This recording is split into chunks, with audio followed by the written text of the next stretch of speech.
next November. And Senator, this is going to shock you, Senator Arlen Specter is changing parties. I'm so shocked. I thought he was a Democrat. Who knew he was a Republican? I wouldn't have guessed that from his votes. Anyway, in an effort to boost his chances of winning re-election next year. So I just want to make sure I understand this. He's selling out because he's too big to fail. The move pushes Democrats now closer to a 60-vote filibuster-proof majority. Oh, goody. But here's the one thing that I think everybody is missing, or at least a lot of the people in the media are missing. And maybe it's me. I mean, I hear from Stephen Colbert, I'm nuts. So maybe I am. But America, I'm going to be real straight with you. Something just does not feel right in my gut. There are too many things here that just don't make sense. Yesterday, I told you all about the swine flu, which has killed more than 150 people, sickened thousands more in Mexico. The U.S., New Zealand, Spain, France, Israel, the Middle East, all over the world, they are preparing. It is scary. I get it. We do need to prepare for a possible global pandemic, which experts agree is coming, just maybe not this one. Two experts today on my radio program said this is the real deal. But if that's the case, then why is the media talking about Arlen Specter? It's just about politics. Something's not right. And maybe it's just me. This is happening at a time where there are, there are a lot of odd things that just don't, I'm a consistency freak. I like things to be consistent. And sometimes I just can't fit them. And I look at the pieces and I'm like, it doesn't fit. And it takes a while to figure out. But here are some of the odd things that nobody seems to be wrapping their arms around, and I can't figure out why. As of today, we own half of General Motors. Banks effectively have been nationalized, and that is only going to get worse, and it's weird because they did this big stress test to figure it all out. And then the government said, ooh, looks like they're not going to pass, so they're going to have to raise more money, which they won't be able to do. So they'll have to go to the government for more money, which will mean the government will own more of their stock. Isn't that convenient? They're also about to set up universal health care at a time when the swine flu is just kind of kicking in.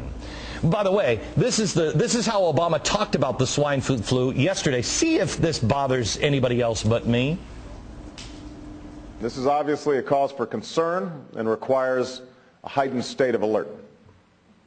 But it's not a cause for alarm. May I just, and again, nothing against President Obama, everybody has to use a teleprompter. Can the man not just look me in the eye and say, hey, you're concerned about the bird flu or the swine flu, and I understand it is a cause for concern, but you don't need to be panicked. Why must everything be on a teleprompter all the time? And the same exact speech, this also happened. To nurture and sustain a culture of scientific innovation. In addition to John, sorry, I just noticed that I jumped the gun here. Go ahead and move it up.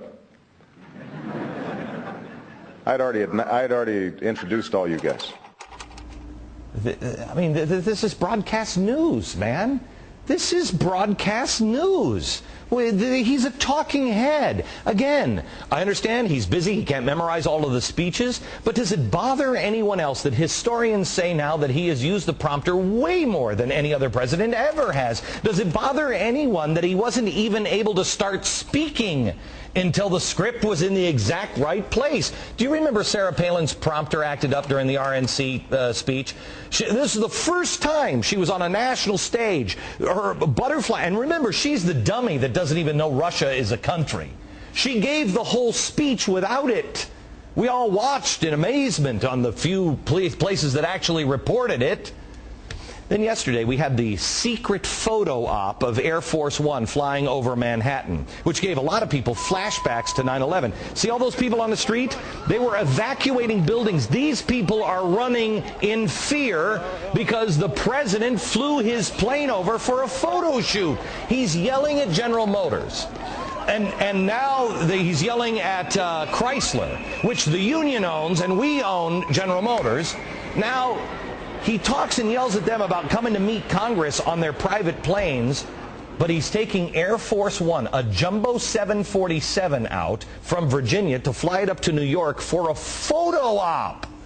Obama is looking to cut spending line by line, and yet somehow or another they just missed a really expensive buzz past ground zero.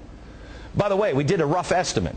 With the info that Air Force One costs $67,000 an hour, plus you got to have at least 2 fighter jets. We saw one in the sky, but I don't think they fly alone.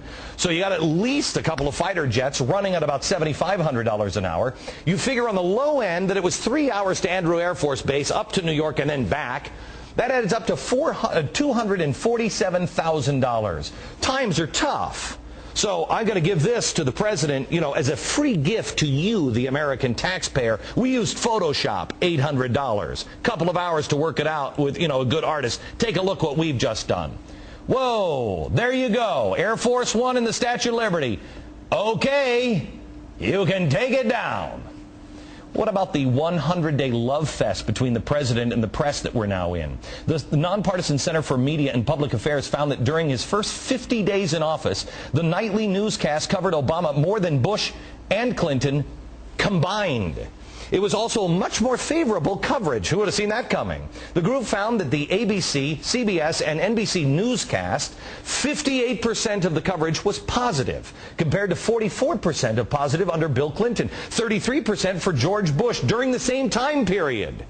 And it's not just the press that is fawning over Obama. Try this new picture. The president wearing a crown of thorns in messianic imagery.